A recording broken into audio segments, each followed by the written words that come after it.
Yes.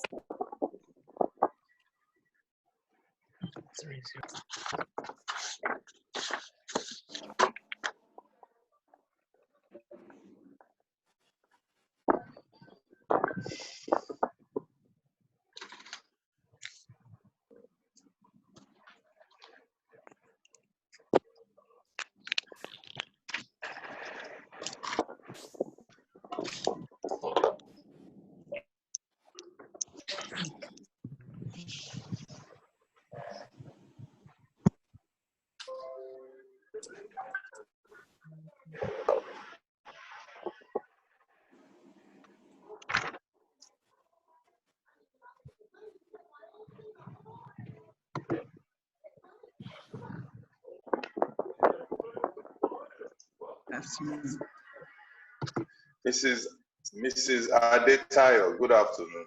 Hi, Aki. How are you? Good afternoon. I've been very well. It's been ages. Yeah, I know. How have you been? I've been all right. Happy anniversary. Thank you so much. I just talked that out. Mommy too, Mommy Olomofe, she was trying to join us from the US. So I had to quickly touch one or two things to allow her to come in. Okay. So, good evening, ladies and gentlemen, and welcome to the second in the series of and truly a very special for every one of us. About, I think we have a meeting with the commissioners in various states, Oyo, well, it was a very useful and enlightening discussion with them. And it needed to be stakeholders in the education sector. And that's why we have platforms. We have the parents and we also have the students. And I want to welcome one of you warmly for honoring our invitation.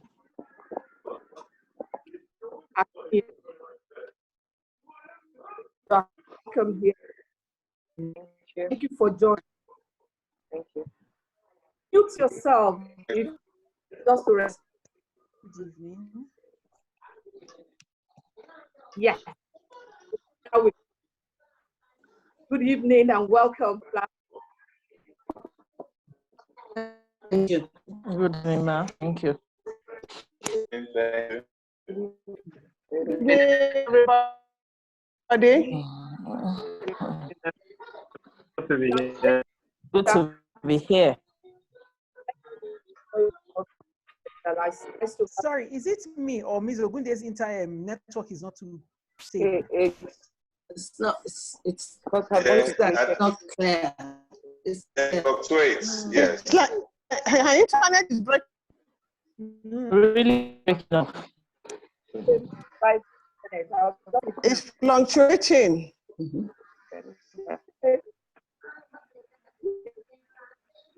All right, I think we're okay. Yes. Everybody can hear me? Yes. Yes, we can Yes, hear you. I can. We can hear. Good afternoon, everybody. Better. Yes, it's clear. Good afternoon. This is Angela. Angela, you're welcome, ma'am. And then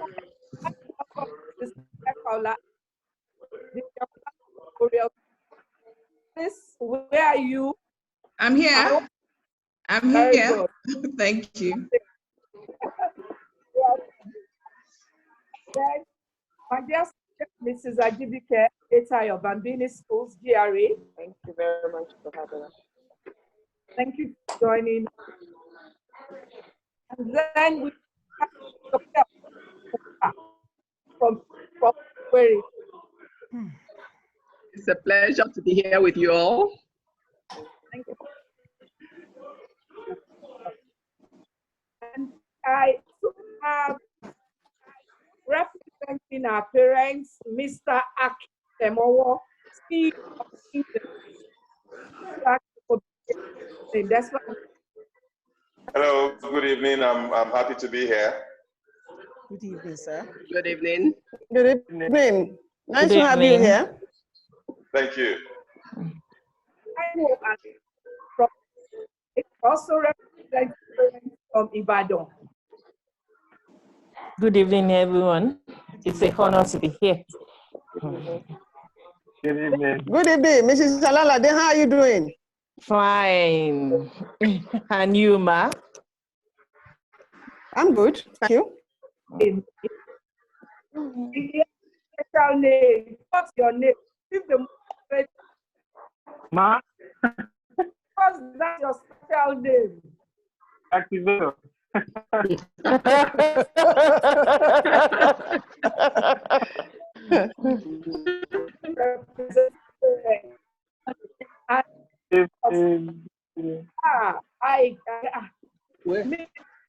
Ifejola. Dada, we are delighted to welcome you here. Thank you. Thank you. Good afternoon, everybody. You're welcome, Ma. Thank you very much. There's a lot of light coming from your video. Hello, sorry, I got locked out.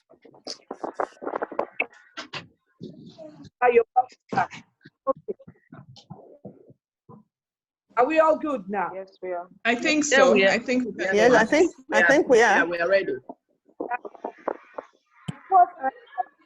We have a lot of colleagues on some. I can show you so they do. So you are welcome this evening to our. I can see for you all of the parents. Okay, so.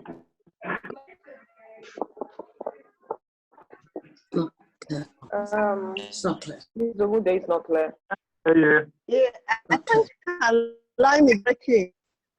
My line is breaking. No, you are clear. Very clear. But Mrs. Ogunde's line is breaking off. Yes, I think our line is the one that is breaking. Can you hear? Yeah, it's on and off. It's not It's clear. on and off. I can't hear me so Yinka. clearly. Intermittently. Yeah. It goes on and off. Yes. Yinka, my connected. All right. Okay. Doesn't look like. I can Yeah, see it's you. Am I connected? the audience, they're sending message that their line is breaking, Mrs. Ogunde. Yes. It's breaking even for us too. I think I can hear a bit now. Okay, it comes on and then it goes off. Hmm. The network is not too stable. If you're clearer here.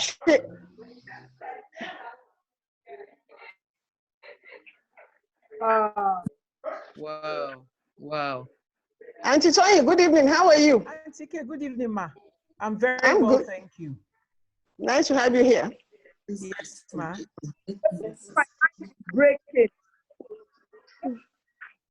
For you, I'm using Swift, I'm using Etisalat, and I'm just trying to The audio ensure is that really poor.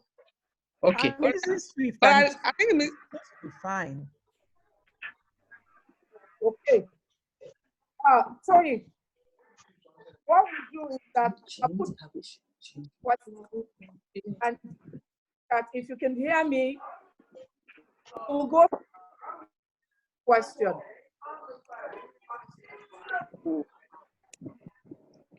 start off some things to know. Can everybody hear me now? yes, Yes, we can. Yes, we can. It's clearer now. I can't hear you. I think it's just It's better now. It's better. Okay, yes. Please let me hear me do. Mr. King, you're very welcome once again. Thank I you. said, what is the major problem facing schools at the moment now? What is the major problem? What is the major problem?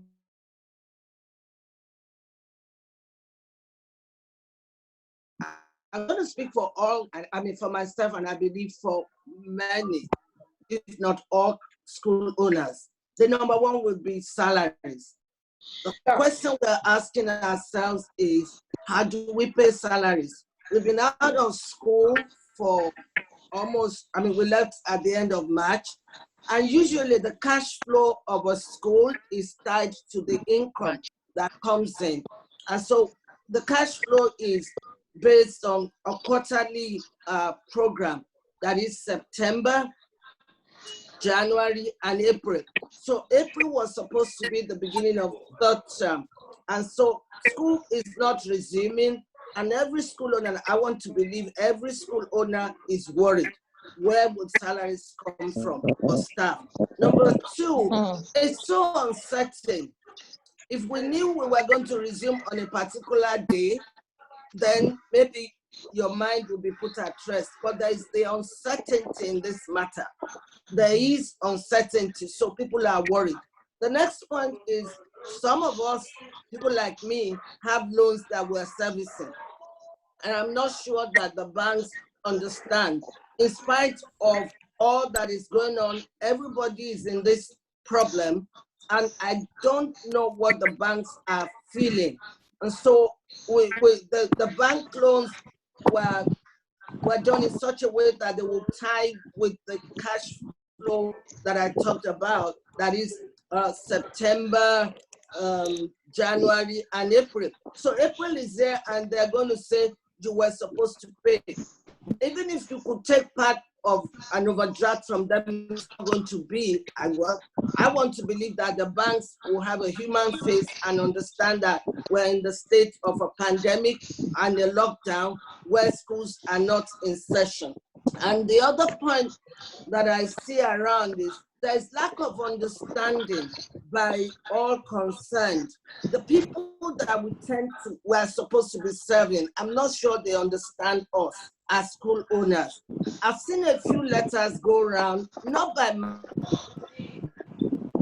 school parents, but by other school parents. I've seen some letters, and I'm wondering, if parents feel this way about school owners, why did they bring their children or send their to private schools? Why not public schools? Some of the things are disheartening. They're not making us, I mean, they're discouraging. And then, like I said, government also, I'm not sure they feel us.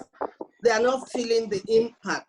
To be honest, private schooling, it's a service, it's a social service, but it's also a business. We have pains, we have anxieties.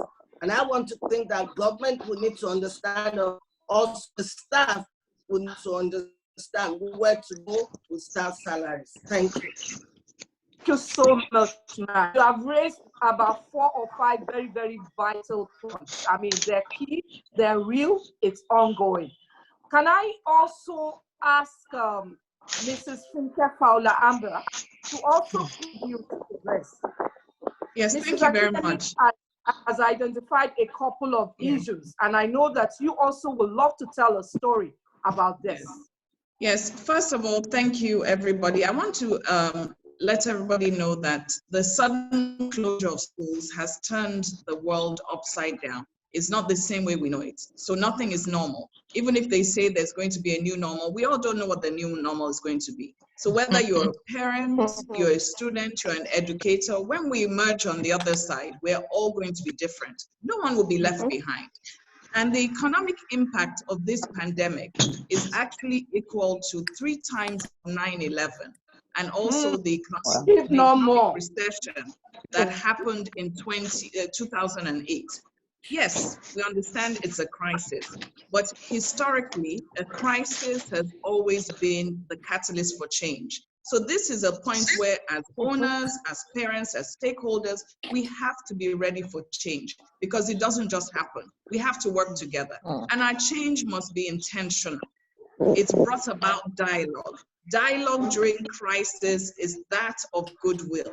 During crisis, when we're dialoguing, is that of a win-win situation. So we must push critical thinking and problem solving. Now, what are the major problems facing the school? As school owners, there's no school owner that does not understand that every parent is going through different things. I'm also a parent as well. their jobs being cut, the economic issues, the inflation in the market. School owners are humans. They understand all of this. But we have to understand that all schools are in a crisis mode right now. And they have to balance their goals of delivering quality education with the nitty-gritty of paying bills. Our bills are not going to stop. Rent, taxes, bills, training costs, demands on finances, endless bills are going to continue because parents want uncompromised quality, but they're reluctant to pay and they're taking this position of distrust. And I think that hurts school owners because we're secondary parents. Your children spend over 315 days with us in a year. So our goal at this time is about goodwill and not profit. We want to ensure that there are no learning gaps, and the school community has to work together in collaboration, keeping the community keeping learning at the center. And our children are also facing a crisis. The school is a safe and wonderful support system for them. It is not conducive for their psychological well-being if this important structure is jeopardized. And most importantly, I want parents to understand that we should not reduce our dialogue to a bargaining commodity. Education is not something we should bargain about. And education is the sum of a wide range of gainful experiences. So even through this online learning, most importantly, we're teaching our children future thinking. We're teaching them critical thinking. We're teaching them collaboration. We're teaching them to be resilient. So education is not left out through online learning. But the most important thing right now is that we have to dialogue. Bills have to be paid. We have to dialogue so that there's a form of learning. We're not looking for palliative learning. If we start bargaining, then what is going to result is palliative learning, not full learning. And what's going to happen when the government decides we're going to resume? We now go into accelerated learning, which means that there'll be a lot of learning gaps, which will shake the foundation of our children. Thank you. Thank you so much, Funke. Honestly, you have said many things that resonates with me, and I'm sure that a lot of parents will also be able to reflect on all these things. You made a very important point. You said 315 days in a year. They sort of spend those days in school. That means that whether we all like it or not, parents and schools must certainly work together. Let me throw this straight into Mrs. Angela Agala of Ladella Schools, Abuja. I know that we've also talked about the issue quite a number of times. The various problems that school owners are facing. Maybe you'll be able to share one or two with us again, because Mrs. Amba has said quite a lot, and Auntie Aduakemi Jutu has said quite a number of things. I would love to also hear from you, especially relating to schools also in Abuja. What are the things that you are experiencing? What are you going through at this time? How are your parents cooperating with you? How are you planning to get out of this? Let's hear the story from Abuja. Okay, thank you very much, and good evening to everybody. Really, you know, the shock and the destabilization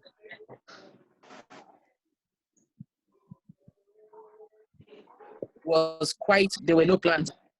Not only were there no plans for the immediate, there were no plans for the future. It was an unending thing that nobody knew how it was going to be. Yeah. And so the unpredictability of the future in terms of all that made it very imperative for certain decisions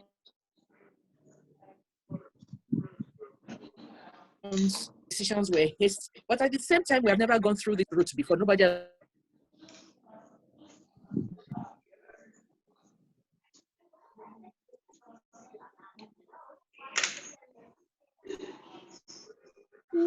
Mrs. Ajala, you're frozen.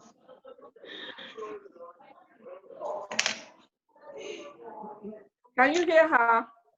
No. No. Oh, I can't hear. No. Yeah, I think that she's actually frozen now. Maybe we'll need to come back to her shortly again. But let's straight to GK. GBK also, and I'm sure that you will have quite a number of things to add to this. Let's also hear from you. Okay. So basically, I mean, they covered actually everything, but the truth of the matter is, at the end of the day, between the parent and the school, the major thing that we have in common are these children.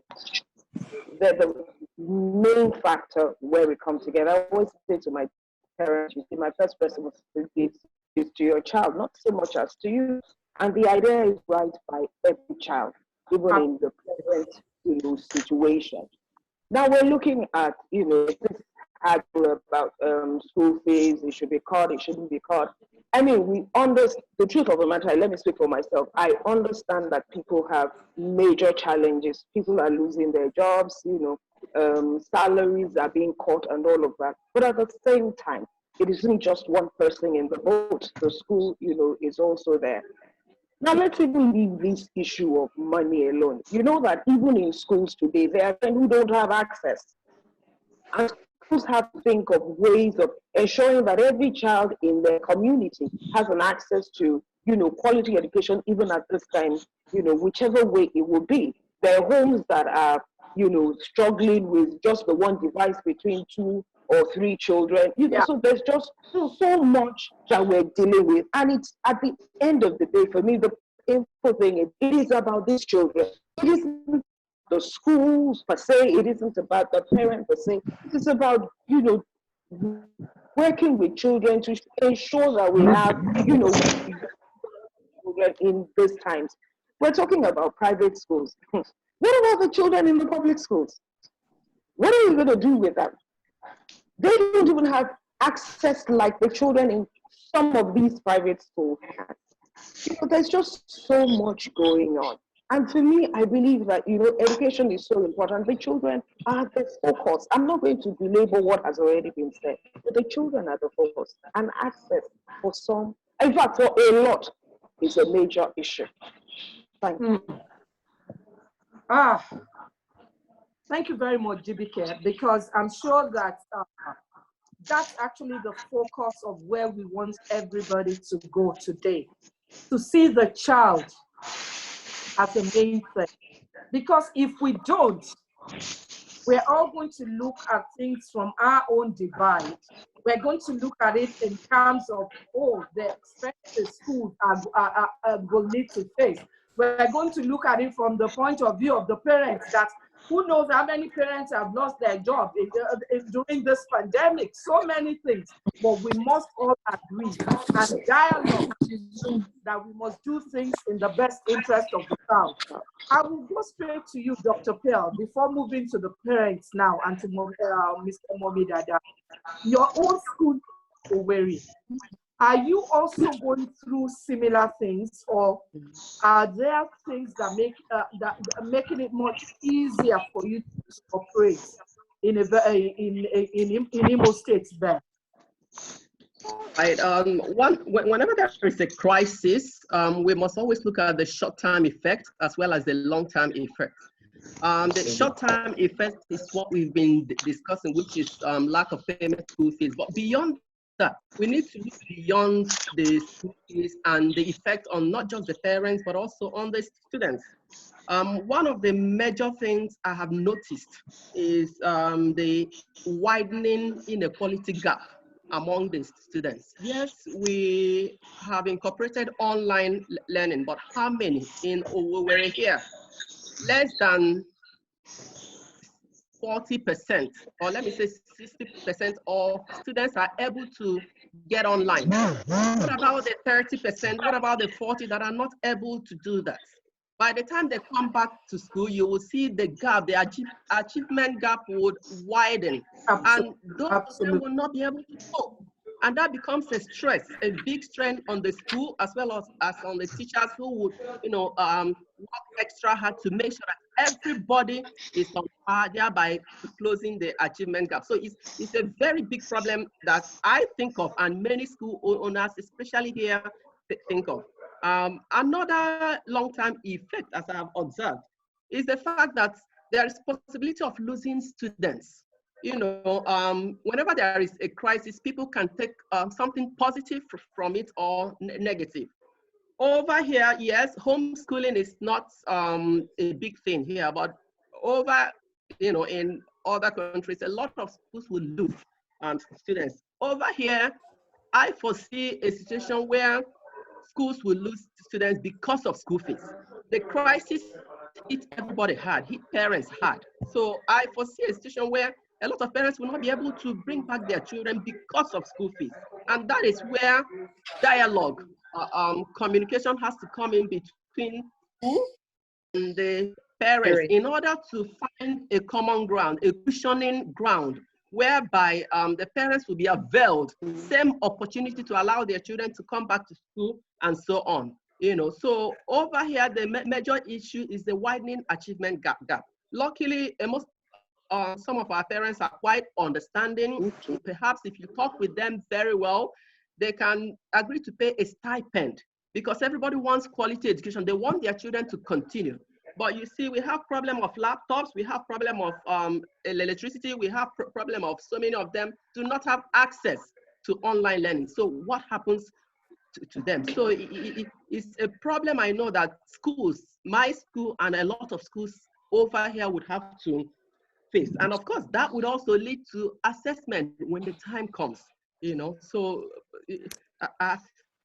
Dr. Perry, as I was listening to everyone, I can just begin to imagine what schools are going through. There was a school owner that called me yesterday and said that they feel like just giving up, if not for the children, that it's no longer about the money at all, because they seem to have, there's so much to do. Look at all the things that you have outlined. You need to get in touch with parents. The 60%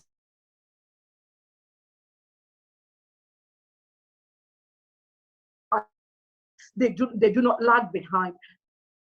There's so many things that every one of us that we're all battling with now. And that's why on this platform this evening, what we are emphasizing is partnership and dialogue. That's the only way to go forward. Because even if a parent who has lost his or her job to get in touch with the school and sit down with the school to discuss, based on the track record of that parent, they will still be able to get to meet each other halfway. Everybody, we all understand what is going on. This is not the time to blame anybody or to see schools as if, all the money that they have been making all these years, it's time for them to bring it out. That is what we want to disabuse this evening. Everything that we're going to talk about is how do we serve the interest of the Nigerian child? How do we make it easier for parents? How do we make it easier for school owners? I'll go straight to Mrs. Dada Ifejola. Mommy Dada, you're welcome to this platform. Thank you, ma'am. You have a special category of schools. Exactly. And I know that you may want to say one or two things about the situation in that area. Jibike mentioned that area briefly. Maybe she didn't know we also had you on the platform. Okay. Mommy Dada she's a member of the Association of Formidable Educators of Nigeria, and they have over 8,000 members in Lagos alone. They are schools serving very, very poor communities. Their school fees at times is less than 7,000, 10,000, 15,000 per term. So wow. Can you imagine? Yes, they have to tell us about things that they are also experiencing at a time like this. Mommy Dada. Thank you. Good afternoon, everybody. Good afternoon. I'd like to say good evening, whichever way you want it. But I know all is well with us in Jesus' name. Can you hear me? Yes. Good afternoon. Our own case, like Mrs. Ogunde Friday said, is a peculiar case, special treatment. So it's our own case is special. The period we normally have to get our little school fees we are talking about is when we want to write exam. And it was just for us to start exam when this problem started. There's nothing we can do. Some of us used 3 days to rush their question paper because they said they want to write their exam to assure that parents will not have complaint of saying my children did not finish, did not write the exam. But still, we still have issues because school fees were not collected and there's no way we can pay salary. To pay salary of March is a case. Even the little MEAG we are collecting, nothing to pay for teachers' salary, which is very appalling, you know. But then we now look at it. As far as this situation is concerned, everybody is involved. We are all involved. Whether low or high, we are all involved. But the issue remains. The online schooling that we are now clamoring for, I think we are out of that. Let me just be realistic. Our schools are out of that because number one, you say you want to help the children online. And I know of my children. I told my headmistress, let me put you on a training online. Let's see how we can help those children. All of our children, I think it's only 2 parents that follow us. Others, me, I not get data. Where I see money shop self, talk less of buying data. This one, no light. This one, in fact, so many complaints. We cannot reach these children. And it's a fact. It's one thing that is disturbing me seriously. Because this, at the end of this pandemic, I'm afraid. I'm very, very scared. Because most of our children, you see, our own puppies, they are like I said earlier on, they are peculiar children in which we are almost the one begging them, begging parents to let these children come to school. We are not begging them for anything. We are begging them so that our children tomorrow will not be jeopardized. We are doing this to help the government because if we have to release these children to the government school, the government cannot cater for them all. So we have to take it upon ourselves to begin to see that these children come to school, whether they pay school fees or not. So that tomorrow, our children tomorrow will not be disturbed. Because our Lord's story is now coming to reality.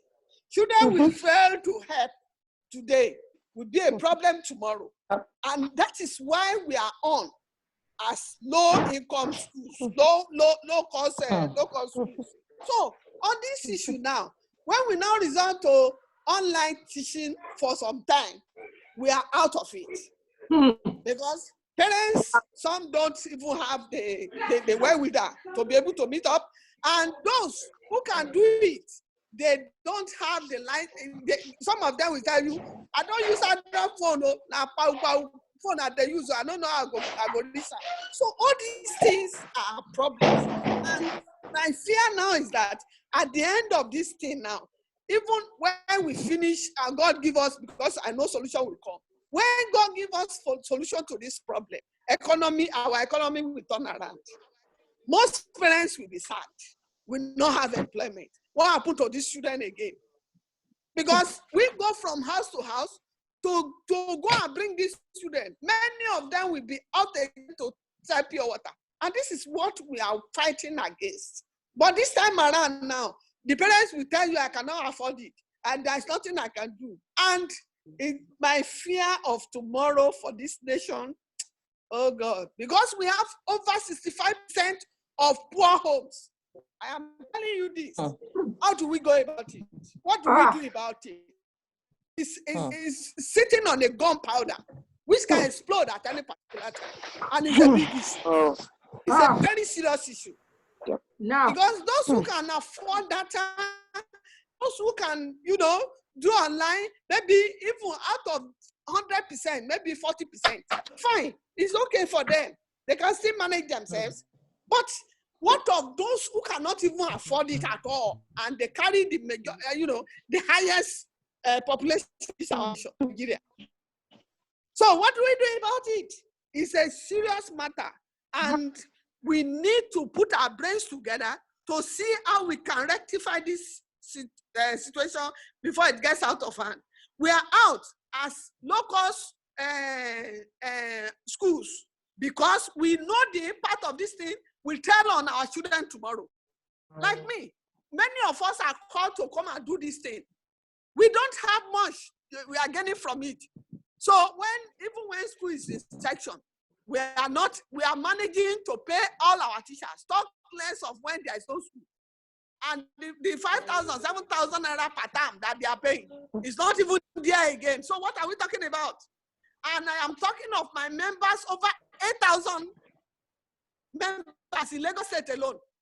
Talk less of River State, Ogun State, Delta, and so on and so forth. So these are issues that we need to seriously think about and see how we can make solution to it. And finally, if at the end of the day we're able to sail through, there was I think a newspaper I read, they said federal government want to sanitize school. I know our school is not part of that. So how do we get that?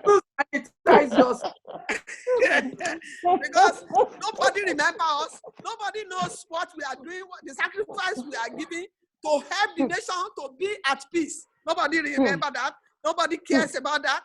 Nobody even, all they know is, I remember when I went to sell this idea to some of our big boys in the society. They said, what do you mean? Is that 7,000 naira for homeless per day? I just laughed. I said, look, Oga, let me just tell you this. You see those students we are trying to bring to the four corners of the classroom to ensure that they have the understanding of reading and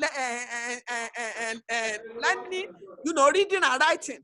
At the end of the day, if we don't do it, those students you are paying 1 million plus. Thank you very much. At the end of the day, they will be the one to kill them. So what do we do about it? It must be a serious matter for us to think about. Thank you because so much. all our labor will not be in vain. Amen. Amen. Because our children are they are our joy. If we have spent so much on our children and these ones we don't take care of, we now take over the nation.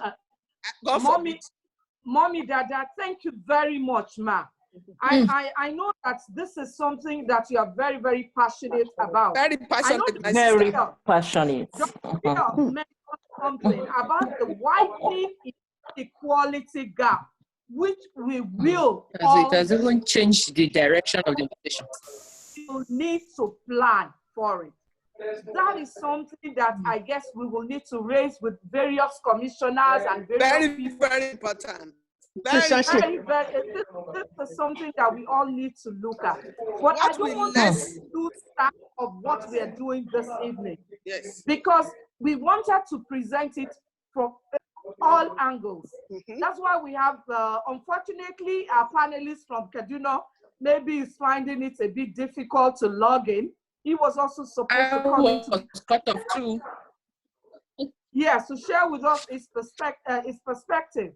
But I want us to go straight to parents now, because we can't hear from the school owners alone without listening to the parents. You also know where the shoe is pinching.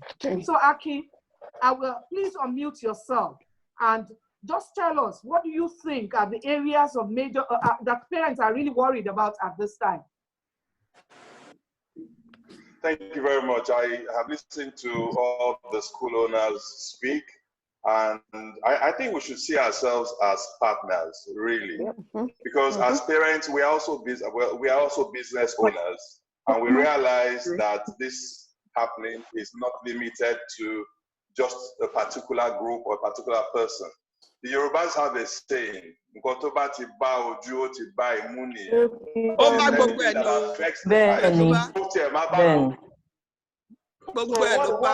we need to look at, is it's a partnership.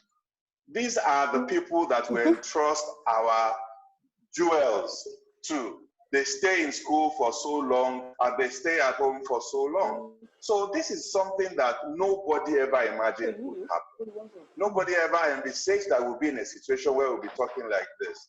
But let me share something. I heard a school owner talking about loans and so on.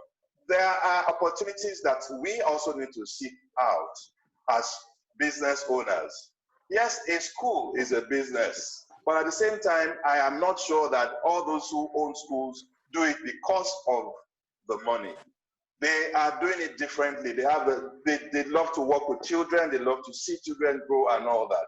I got an email today, and I'd like to share with us, which talks about facilities from banks. And it states that there's a COVID-19 suspension of loan repayments for SMEs. It talks about business support facility, 90 days from April to June 2020, and specifically mentions school loans, 150 days, April to August 2020. That is something that I want our school owners to actually explore and look into. Nobody says it's going to be easy, but we can't fold our arms and say, well, we're just going to sit down and let things happen. We would have to try. Something that resonates with me from all that people have spoken about is dialogue. Dialogue. A lot of people are not being paid right now, and they're expected to pay school fees. So how do we work this out? Are the schools also looking into discussing with parents? Is there anything called deferred payment? Can we look at this? The teachers in school have to be paid as well. So those are the things that I am thinking that we need to communicate with. And also, a lot of us tend to use our own situations to judge other people. So when things are said, we just assume that everybody else has it the way we have it. There are people who, in their homes, they have only one device. There are some people who don't even have the requisite device to be able to do online schooling. So how do we manage that? How do we work things out in that regard? That is the key thing. People, of course, are paying. They don't want to.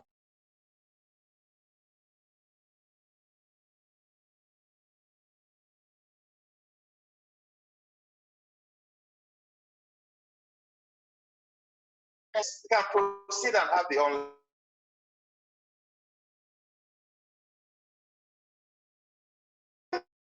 That's what we should be looking at. It's a cooperation, it's a relationship that we're going to have to try. If you go to the bank and they give you the meritorium, for example, see how you can pass it on to the people, to the children who can afford it. Talk to their parents. What can we do? Can we stagger this payment? Can we just pay something now and then we can look at it later? We're in new territory. We don't really know what's going to happen, but I know that if we actually sit down and work things out, we will pull through this. Yes, thank you very much, Akin, because you've actually provided a solution, because it's good that we're listening to all these problems. We also want solutions to come out of this dialogue that we're having. And I think that you've made one or two useful solutions that, look, let's have a dialogue about it. Let's talk to ourselves. Let's also seek ways that schools can raise maybe interest-free loans at a time like this, to at least tide everybody over this period. Thank you very much for suggesting that. Let me go straight to Shani. Shani, finally, you can unmute yourself also, talking from the perspective of a parent. And I will throw this at you so that you will also use it in your response, because you are talking about the areas of concern for parents at this time. But because I also know that you have a marketing communications background, that's why I'm also going to put this question, which somebody put in the chat box just now. That some parents believe that schools have been profiteering from them for a long time. That what could be the cause of this kind of perception? And what can schools do to change this perception? So I put you into, you are dealing with two questions together. Your concern as a parent at this time of COVID, you need to pay school fees. They're talking about online education. You are not sure you are equipped to do that. So, and then coupled with this, which I'm tapping from your experience in the industry. Yeah, thank you very much. I'd just like to say that to everyone, I want to really empathize with the school owners. It's a tough time for everyone, and we're in this together, really. I think the first major challenge, is how we communicate. There's a lot of reactive communication, and one of the questions which posed to the school owners was that what are the challenges they are facing, as school owners, and I was expecting to hear a lot more about, the challenges that the parents, are facing, because the parents and the children are actually the customers. So once you have that out-facing view in which you look at the situation, you're able to come up with better solutions. But once your out view is more insular, hello, can you hear me? Yeah, we are hearing you. Yeah. So once your out view is more insular, you're taking the focus off your customers, and which is valid. But the problem with that is that your solutions would also be limited. So part of the conversation and part of the feedback from parents, is that for school owners is business as usual. There doesn't seem to be any empathy coming from the schools. So there's no correspondence, there's no communication to say, how are you guys even managing to stay alive this season? How has it been? There's no, that kind of conversation, typically you don't get it from the schools. The communication that is coming from the schools is more around things that have to do with fees, about terms, So when the parents get those communications, they tend to respond out of anger, So your communication to your parents, that is so true, so true, about 3 or 4 correspondences, even before you begin to talk about the term, The other thing I want to talk about is that you also need to tap into the ideas from the parents. So I was in one of the platforms where the school owner talked about the fact that they were moving online. And the parents rejected it, that they didn't get their permission. That what do you mean? That we don't want, and they were so angry. So she came back to say, okay, she's putting it on hold and that you want to get feedback from the parents, which I think should have been the first approach originally. Schools should be doing surveys during this period to say, these are the options available, and try and see where the critical mass is going. The parents want online, they want the term to be postponed. So once you expand the solutions and you get input from the parents, because by the time you list all the other options and say, okay, if we don't go online, this is the other option available. The term might be cancelled, or your children would miss, by the time you list the consequences of either our actions or inactions as parents, then people can come to a consensus a lot better. And I think in terms of the question that you asked, Ma, how I think it's the function of the situation and the environment, in which everybody is really tensed up. So I think the schools have to do better with communication. You have to look at your parents as customers. And I'll give the bank as an example. On a daily basis, I'm getting emails from my bank. They are giving me options. They are talking about this, talking about that. So I think for the schools, the first speaker or the second speaker talked about it, that the whole game has changed. And we can't afford to look at the way we were doing business before. We need to broaden our minds and really ask ourselves, okay, if the school, if this goes on to September, for instance, there's no income coming in. Somebody has talked about support from the bank. That's one option. So schools have to be aggressive in pursuing all the options available. The more options you have as a school owner, the better for you in coming up with solutions. And I think that's the best approach to look at it. Once we have that mindset, we limit ourselves in the solutions that we can offer parents, and we get a lot of pushback. But once you go to your parents, you get data from them, you get surveys, you get their feedback, you get their input, you give them like 3, 4, 5, 6, 7, 8 options, and you say, choose which one you would prefer. So by the time you get the feedback and you see that 60% is tilting towards one side, or they are giving you options, then it narrows your options. But if you don't get input from your parents, if you just go to them with solutions, you might be doing a one-size-fits-all, and you might limit yourself to solutions in which you come up with.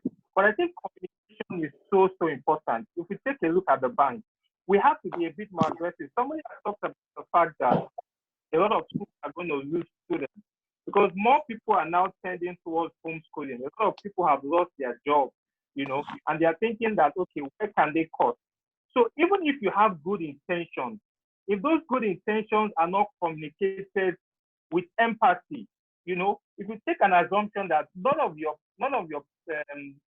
parents, none of the children are coming back, if you just take that assumption and say, wow, if I lose all my students because of this COVID-19, and you begin to proactively come up with solutions. I went online, just to look at what's happening abroad. And it's amazing the number of solutions, that schools are giving, because the competition is even far, even abroad.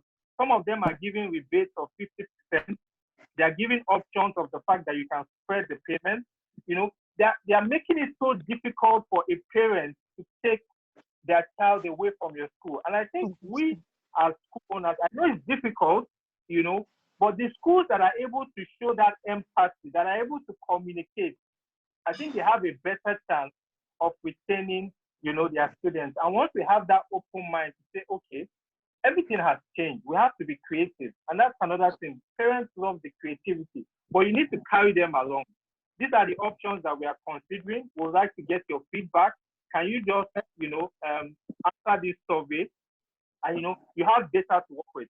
I think that those are some of my initial comments on the matter. So much, Shani. I mean, you've spoken both as a professional and also a parent, and you've been able to outline all those issues for us. I like what you actually put across in terms of the need for every one of us to change our mindset. I've been taking a lot of school owners on some measure of coaching and mentoring classes for the past few weeks. And one of the things that I told them, I gave them an example. I said, look, during this COVID period, that I have accounts with about 5 banks. But out of the 5 banks, 2 of them, throughout the period, whether it was a small account officer or a big account officer or something, they were in touch with me. Even if it's just to ask me, oh, I hope you have no problem in terms of accessing your Kaba. I hope you have to know this. They were constantly in touch with me. I don't want to mention the 2 names here, but those 2 names, they were so responsive to what I needed to do. I was having because we did a food basket thing with on concerned parents and educators, and we needed to be transferring money to people all over the country very, very rapidly. These people were ready to support us day and night on it. And you can be sure that by the time all this is over, if I need to streamline my money and consolidate, those are the 2 that I will pay. Because they were there. They were responsive. They were checking just to ask if there was any issue with anything that I needed to do. And I believe that that's also very important for us to take away as educators in this evening, because now we're talking about solutions, what is at hand. And he has spoken from the point of view of the parents, that we want to listen to you. We also want you to listen to us. All the problems that you're talking about, yes, we are also business people, so we understand. But we're going to make it, if I can get it, we'll make it difficult if you are not communicating effectively with us on this. So, Mrs. Ajala, are you back fully now? Or you're frozen? Yes, I am. Okay, that's great. So, I think that's a very key point that we all need to take away. Thank you very much for sharing that with us, Shani. Before I go to the last parent, I would like to also take Mrs. Ajala very, very briefly on this, because she was trying to make a point and speaking from the point of view what the school owners are going through at this time. Yeah, please go on. Yeah, well, okay, thank you very much. Like I was saying, I said the initial shock destabilized everybody. Yes. And in the attempt to communicate, there were some communications that were not properly done. I would admit that for some schools, because part of the reaction that came even from the government in FCT then, stating emphatically that no school should teach third term, no school should take fees, was because they had even seen letters from schools advising parents to pay third term fees without even engaging or telling them what the third term would look like. So communication went a bit out of hand in some places. And so we needed to begin to check ourselves, to begin to speak and say, that's not the first thing you offer. This is a pandemic. Safety is key. People don't know, give everybody a problem. Then after we finish with communication, we now moved on to online. What are we going to do? What online technology? What platform will we use? What can we do? How will this work? And all that. So another pathway that wasn't very for many people, you know, in regard to that, there was a lack of direction for many of the things. And like Mommy Dada said, you know, we also have schools like that in FCT that have absolutely no connection to internet. And so you are having this conversation and they're wondering, are you only speaking to a few or are you carrying everybody along? And so we had to come back to earth again and said, well, to carry everybody along, we now need to see the kind of facilities that can support their own kind of schools. In looking at, if you see what Lagos State was doing about radio, to see how we can now begin to get radio and continues. The transistor radio, if I remember what the commissioner said, they're not very expensive. And so that's something some of us and some schools can take up as CSR and organizations to support the formidable schools and the schools that have no access to that. Because in the midst of this, when you help another person and you lift that person up, there is a sense of community that is built around what we're doing. So that community we need to keep building it and going further with that now. Okay. Yes, thank you very much, Mrs. Ajala. And I'm going to take the last parent, but I also want GBK and Mrs. Amber to prepare. Okay. Yes, because a lot of resistance is being experienced in terms of online learning. And we want you to share your experience because I know your school as a junior school is on something, GBK. And I also know that Mrs. Amber's school is also on something in terms of that, the high school. We'll also quickly take that. But let me hear from Mrs. Alalade from Ibadan. Are you still there, Mrs. Alalade? Hello? She's not here. Oh, okay. Oh, maybe her line and maybe her video has gone. But please, okay, GBK, can you share your experience in terms of that? Okay. I mean, Shani mentioned something that, look, they're talking about all this online thing. Schools did not ask us as parents what we feel about it. Just threw it at us. So how do we get the buy-in of parents for something like this? So Ms. Amber too will also share with us, I mean, from our own experience, because I know that so many schools are listening here, as well as parents. What do you think we need to do to get the buy-in, especially in relation to online learning, which is like something we all need to live with? Yes. Okay, so good evening again. Okay, so basically what we did, I mean, let me even start with this. The first thing is there's a relationship. You know, before this pandemic became an issue here, we had been looking at what was happening around the world, and we were like, well, if it hit home, then what do we do? So parents were even already suggesting that, you know, Mr. Data or Google Classroom is that let's start looking at this thing. So we had started working even before it became a reality. And we had started telling our children, our parents that, okay, we were trialing this and trialing that. So we were sending home this and they were responding. So there was a relationship there. I mean, carry them along. This is it. This wasn't working. And then by the time that, you know, we were told to close school, we just came back into school and we were like, okay, fine, content. What are we going to do to get this rolling? So the key thing was content, and content had to be solid so that children are learning, you know, at the same time. We got content going. Teachers were in school. We got this going. When we got out of school, we were online almost every day, getting content ready. We got content ready. Told our parents what we were going to do. We started trialing it with them. You send this home, they send it back to us, and so that we could see where the issues were, such that by the time it was time to start, then it was relatively straightforward because there was some sort of synergy, there was a relationship. And then we had to put in consideration the fact that, there were homes with just the one device, so the timetabling and everything had to work properly. So we have morning sessions, we have the afternoon sessions, we timetabled it in such a way that even if you had the one device, your child would be reached. And we're working with children on a personal level where you have your low ability children who cannot, flow easily with the mainstream class, because in any class, all the children are not, the same ability. We created time outside of the normal school time where teachers will zoom in with them and work directly with those particular children. I think more than anything, for us, it's a relationship thing.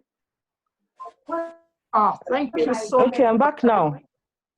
I remember that you shared that with me about 2 days ago. Yeah. And that's why I wanted you to also talk about that experience, because the first thing she said they did was content. That what is the value that we are giving to parents? What we want to give them value. We just don't want to give them just anything. We want to know we want to be sure that what we will offer them will be something that the children truly need. And I think that's key for anybody. For every one of us. And then, of course, the synergy, which, of course, has worked very well here. Mrs. Amber, yes, from the high school experience, would you let us know, maybe we can learn one or two things, because I can see quite a number of school owners. Yeah. Yes. I think to say it was easy will be an understatement. It was not easy, but communication was key. We had to look at a different way of doing business and realize that as much as we communicated, empathy was the key. And one of the things that we did was we had town hall meetings with every year group, with their parents, and told them what we wanted to do. And we asked them, do you want palliative learning or do you want full learning? If you want palliative learning, obviously the fee will be cheaper. If you want a full scheme of work, then all teachers will be on board. And we spoke very genuinely, and we realized that by speaking to them, we were able to create a community. There was a bit more trust. And what I also did was, before letters went out, I sent letters out to some parents, a sample of parents. And parents were honest. There isn't enough empathy in your letter. I understand what you're trying to do, and they gave feedback. And most importantly, you carry your parents along. And with the PTA president, I talk to him every single week, and I tell him what is on board, what we're doing. And he also gives idea. And I have a testimony out of all of this. It's a relationship. Just today, my PTA president called the head teacher and said, how can we help? We'll be willing to donate data. We'll be willing to donate modems for your head teacher. And I realized that it's not something we achieved easily, but because of the dialogue, because of the communication. And they were able to distinguish what kind of learning did they want. They want palliative learning. And, we were able, it was interesting. Even just a few days ago, I realized the frustration parents feel, because 2 days ago, we sent a letter out to parents saying that we have a field trip to Iceland. And a parent called me and said, how inappropriate. How could you be asking for a foreign trip? I said, no, madam. We're going on a virtual field trip to Ireland. And then she relaxed. So there are exciting things that you can do online. So I want everybody to understand that the online concept has created a world without borders. Not as expensive as we think it is. The sad thing is that the people using us for experiments right now are the ICT space. We have become their own experiments. They're using us right now. So we should be able to do something positive. So we are now able to leverage on an educational trip to Iceland. We can go to the Louvre. We can go to the Tate Museum. We're able to do things that we didn't even think about before in the classroom. Wow. We were overwhelmed with the math and the science and everything else. So learning can only get better. So schools have to change their focus of their professionalism. They have to change how they view things, and every parent wants to see value. And another thing is that on a human part of it, this is not time to send out bills. When parents see values, they will pay. When they see value in what you're doing, they are going to pay, because there's no parent that wants any child left behind. You know, just like Mommy Dada was saying, there's no school owner who looks at themselves and says just about the private school. We also bleed for the Nigerian child.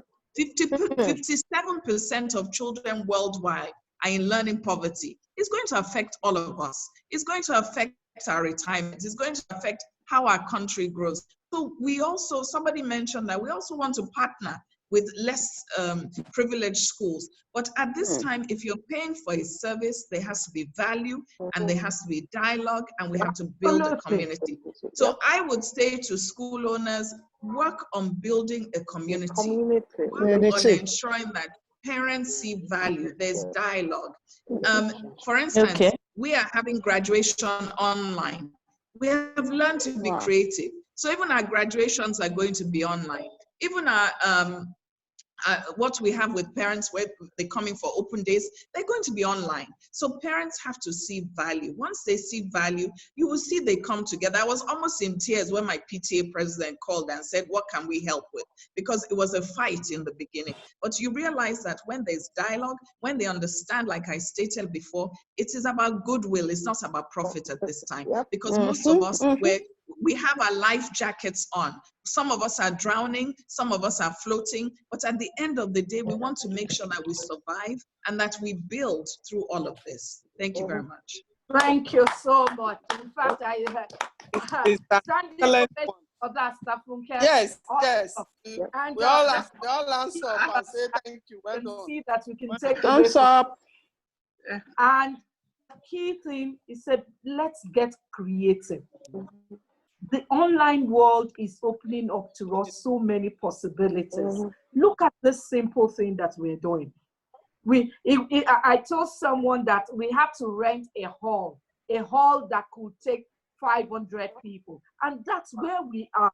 If we want a bigger hall, Zoom will make it available to us. 1,000, 5,000, we can do it. Right here of technology. Now, Mrs. Alalade, one of our parents, is back. She's back now.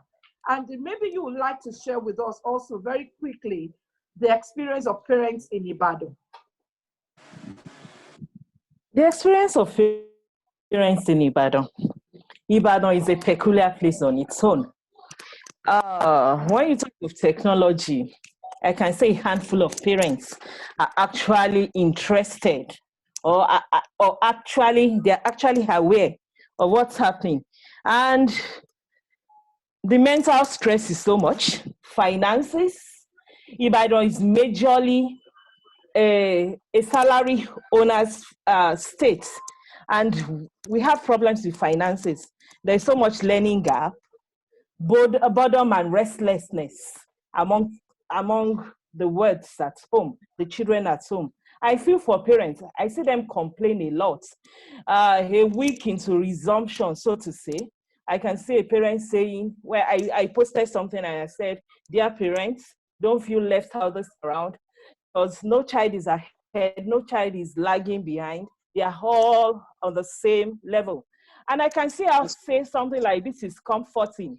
I was surprised. I was like, in just a week, the parents have started to complain. And that's what happens. We get so agitated and there's so much learning gap. What do I mean by this? Some students are so exposed. Why some, they don't even know these things at all. And some parents don't know. I can see the problems we had even today. Before some of us could log in, it was stress. And this is what happens in Ibadan. And even the schools that have online teaching, you find out that they don't have enough to occupy these children. The children are not kept busy enough. That's the challenge. They're not kept busy enough. They have like 30 minutes class, and at the end of the day, they don't have work to do. They don't have homework. They don't have anything to do. They don't have enough. We are not tiny hands, so to say. So, and we don't have prompt attention too. Hello, I hope we are hearing me. Yes, we can hear you. Go ahead, please. Yes, thank you very Okay. much, because you've made one or two points about Ibadan, which I believe that school owners who have schools in Ibadan also will be able to take away. You said that, look, we don't have much money in Ibadan, and a lot of our parents are not very, very tech savvy. So you need to take that into consideration when you are going to do anything with our schools. Thank you very much for sharing that. I want to go straight to Kiyemiju. And Ma, I know we've been talking about what do we do as a school? How do we handle this period? There's so much uncertainty in the air. And we've heard from parents, we've heard from schools now, and we now need to plot the way forward. How do we keep the children engaged at this time? What do we do? I know schools are they are online, but some are not. What do you think that we need to get the associations involved so that everybody will sort of move together? Or, I mean, let's just talk about solutions here, ma'am. Yes. Thank you so much. I really don't feel we should let this conversation zero in on online, because this has been the major thing. Because when you look at it, we need to find out what percentage of schools are able to go online. And I'm not going to talk about dancehall here. I want to talk as someone that is in charge of many schools and deal with the Association of Christians International. Looking at schools in the Plateau, and schools in Taraba State, I'm looking at schools in the north. If my sister in Ibadan says Ibadan, they cannot. I'm looking at schools in so many remote areas that have no access and no capability financially. One of the things we did as ACSI office was we connected with them. And well, thank God, dancehall, we've got, and talking about the long-term solutions, there are lessons that we are learning from this, lessons of relationship. We at dancehall have a good relationship with our PTA, our parents, and it works. And we keep in touch with our parents. One of the things that happened at the early stages of this was I sent a video. I did a video recording and sent to my SS3 students. And one of the parents said to me, my son said, oh, why us? When we're getting into JS1, there was Ebola, we didn't respond, we didn't respond. They started with Ebola. At the final year, with Corona. And she said, well, that message was soothing. That message was encouraging. And then they know that you are praying for them, you are in touch with them, and all of that.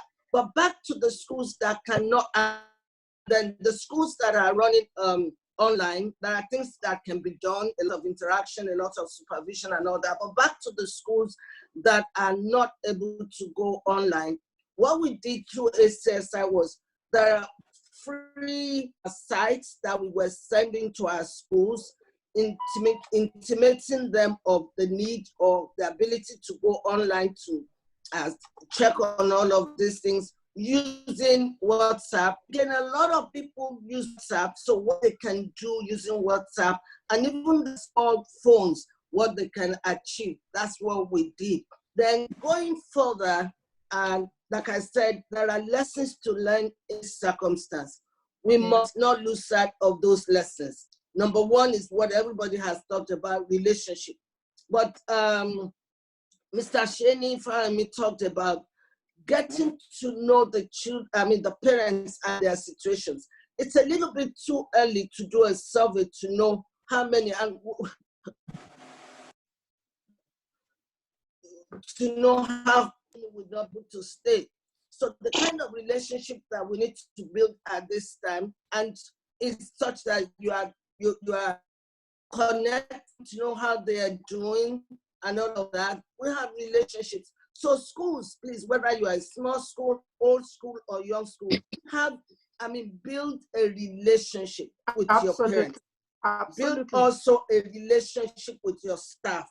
One of the things we do at Dancehall is we have an ongoing relationship with staff.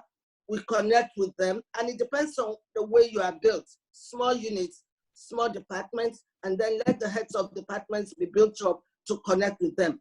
But I do also video clips that I send to them to let them know I'm praying for them, to let them know I'm aware there, and then to appreciate the teachers. Yes, it's their work, but it's not convenient. One of the things that parents do not understand is that teachers are human beings. They have families and they're teaching, they're working from home, they have their own children to look after. So we need to encourage them, we need to connect with them to let them know you feel them. And then finances, I want to just speak a word, encourage school owners that are just starting and to tell you, please be encouraged, be strong, and know that you need to stand. This time will pass. This time will pass. Thank you. Yes. Thank you so much, ma'am. I'm sure we'll be wrapping up in about 13 to 13 minutes. So Toye and Beramo, please just speak one question each from I can see quite a number of questions and comments from our people in there. If you see anyone that we've not actually talked about, just pick one or two in there. And one of the things I really like to add is that as I listen to you and I listen to everyone, the main issue that we are all having to deal with now is the importance of communication. Because it is during crisis, that's when you know how effective your communication system is.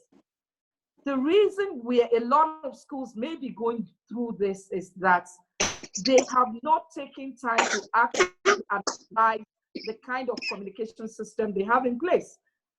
Mrs. Amber mentioned the word. She said that parents use the word high-handed or something, and she herself said, oh yeah, I shouldn't have written this there. There is something about that everyone, whatever business that we are all running, we must understand that there is like, Mommy, Dada, please mute your audio. Mute your audio, ma. We can hear you. Just mute your audio. Yes, thank you very much. All right. Because in the period of crisis, it is so important to be able to communicate effectively with your people. One of the admin members on Concerned Parents and Educators, she works in the UK, and she told us that, look, when this pandemic started, they were mandated to call their students every day, and you have to make a report if you sense that there is something going wrong in the life of any child. You are to file in your report and to tell the next in line that you feel that they need to follow up on this family. And that's very, very important in crisis. You may say that schools in Nigeria, we are not structured to do that, but this is something that we are having to live through. And that means that we must think outside the box or even break the box.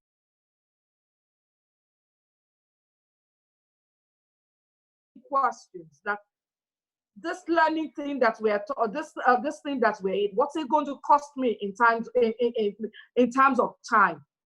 What's it going to cost me in terms of my finance? What is it going to cost me in terms of the skill that we need to acquire to help my child during this period? Those are fears that your communication must recognize and allay. What are the fears even in the minds of the children? Because one of the questions that a parent sent in here to us was asking that after all this is over, would my child need to repeat the class or something? So, you know, you can sense that they have various kind of fears. Some of them you may say it doesn't make sense, but it is a fear. So it's the school, through good communication process, that may need to put things in place to be able to do that. Whether we like it or not, this is a time schools need to rise up to the challenge. And I trust that we will be able to do that effectively. Amen. Yes. What's that? You saying? Yes. Toyin. Yes. Amen. Okay. Good evening. Yes. Yes. Good evening, everybody. Yes. On the Q&A section, most of the things there have to do with financing. And it's all about, majorly about, how come the education sector cannot have a grant from government like other sectors do when they run into trouble. That why can't schools come together to form a pressure group such that the government will bail schools out at a time like this? That's an interesting question. I think that, let me see, that will have to be tackled by between Mrs. Amber and Mrs. Akiemiju, because they represent two associations here. Okay? Yes. Mrs. Akiemiju, why is that a question for you? It's a question that, I mean, it's saying, why can't we? And I think we should.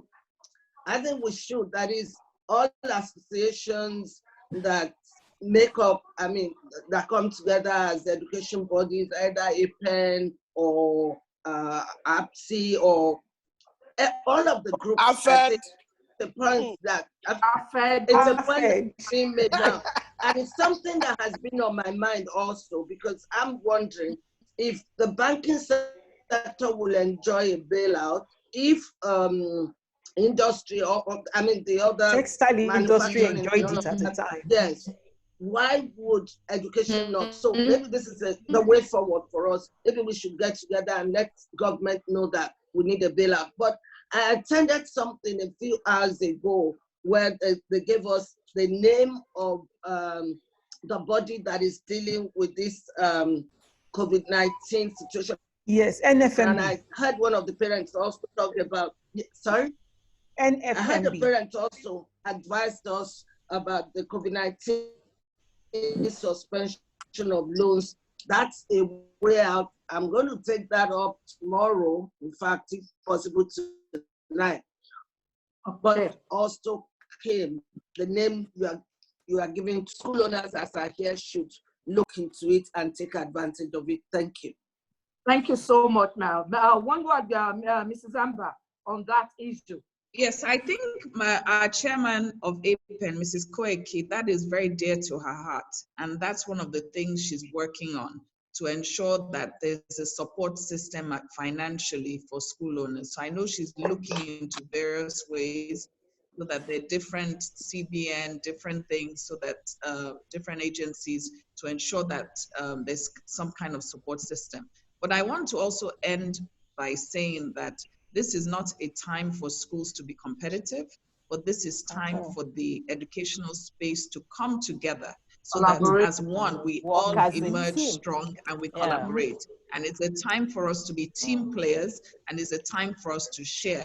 And I'm sure even my chairman of my association, Mrs. Koiki, if other associations reach out to her, I'm sure she'll be more than happy to help, because like I said, we all want to survive.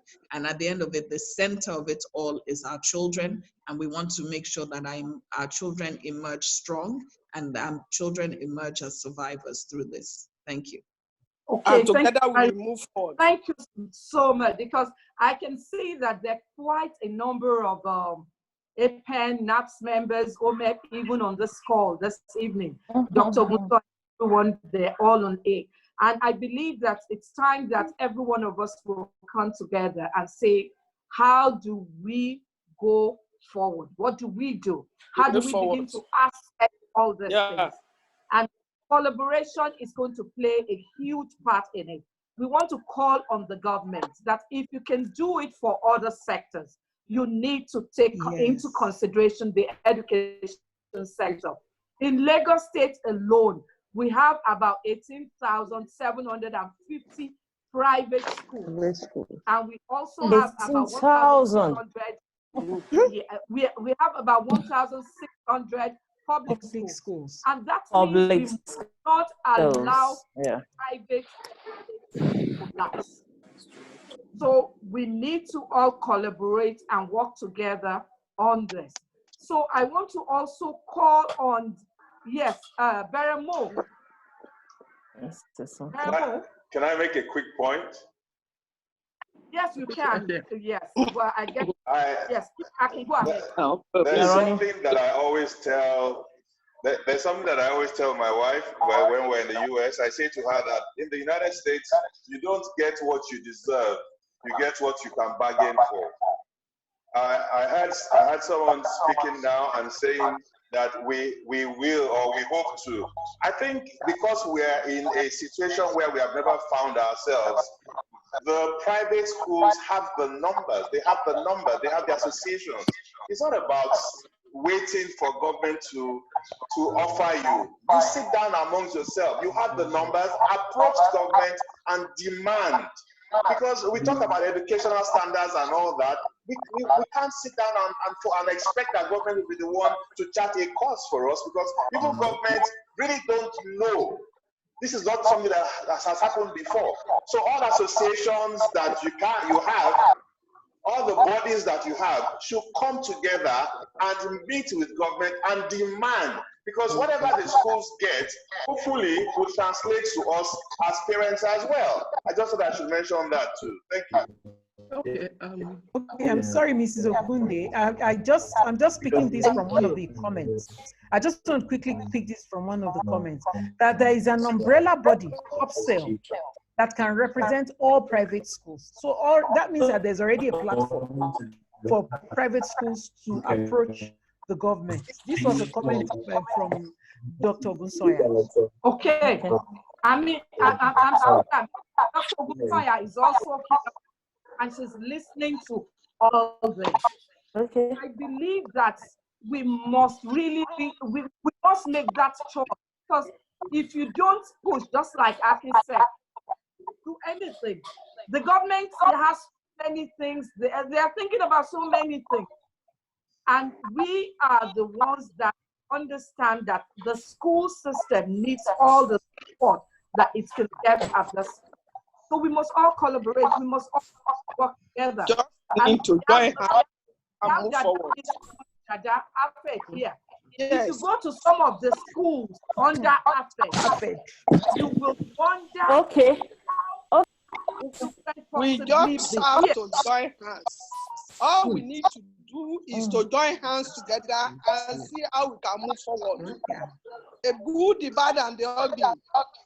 It's not children are there, and we are concerned about children. The tomorrow of those children is very important. And if we don't take care of the poor children, there will be a disastrous tomorrow. That is my point.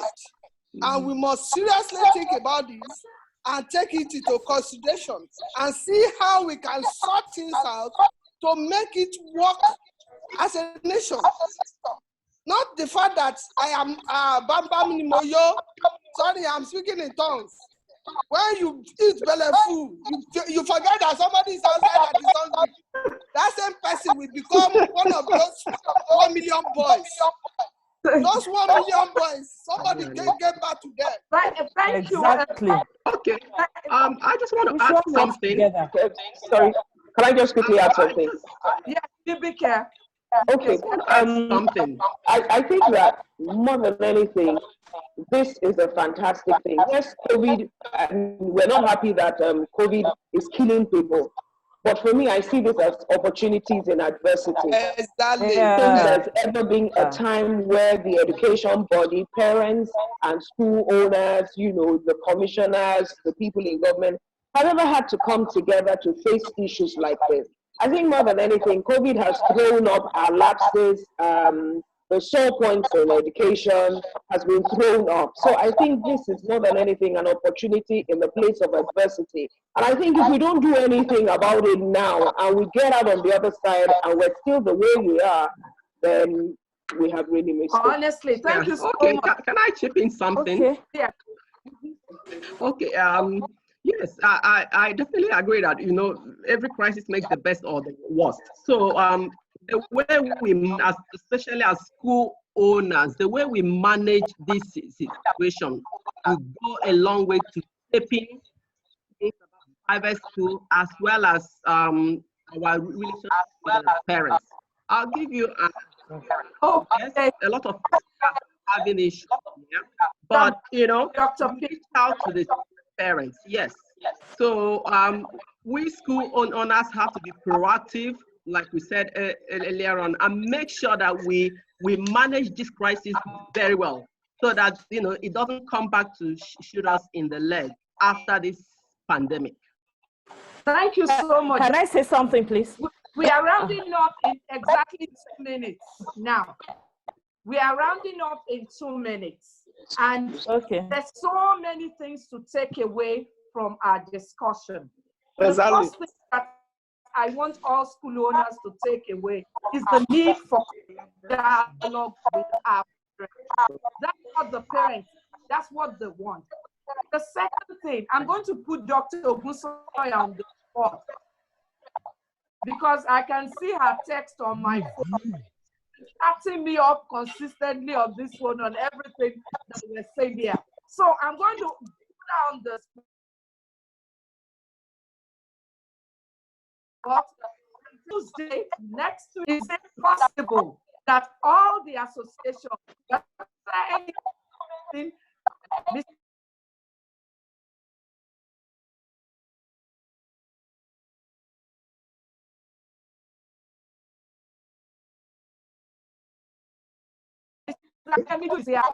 and so many of the press have me on here, a Zoom meeting, so that we can all come together and present a uniform agenda. Thank you very much. That would be very good. Put our hands together for you. Nice one. I'm putting her on the spot. I know that she will respond to me on my phone immediately now. So, but I believe it's something that we all need to take away from this platform. Yeah. That's note. I want to say to you all, because I always like keeping to time. We said 5 o'clock till 6:30, 6:32 now, and just one word bye-bye from everybody. We want to thank all our listeners. Thank you, wonderful school owners and parents that are here with us. We truly appreciate you. Every member of Concerned Parents and Educators, thank you for joining in. This program was oversubscribed. So many people could not get it. So we say thank you to everyone that has joined in. Please, one word, Jibike, one word. Thank you very much. Thank you for having us. It's been enlightening. I've had fun. Thank you. Aki, one word. One sentence. This too shall pass. Amen. Strong. Amen. Amen. Funke, one word. Funke. Enjoy the holiday, grow and keep growing and keep growing. Yeah. This will end in a positive outlook. Amen. Thank you. Sheniko, the motivator. There's always light at the end of the tunnel. And let's always focus on the big picture. We're coming out better. We're coming out stronger. Amen. Amen. Amen. Well done, everyone. Thank you so much. Mommy Dada, yes, this online teaching is not our tradition, but we are learning every day and we must know how to move forward. No, I think she's right. Wow, I like her. Thank you very much. Thank you. Okay, I see a beautiful hand. I see a beautiful hand coming out. At the end of the day, we have learners' autonomy. You choose the way you want to learn. Okay. Thank you very much. Dr. Pierre. I believe this pandemic will bring out the best in us and make us stronger. Please reach out to your parents, reach out to the students, call them and ask how they are doing. Yeah. Precisely. Thank you so much. Mrs. Akiyami too.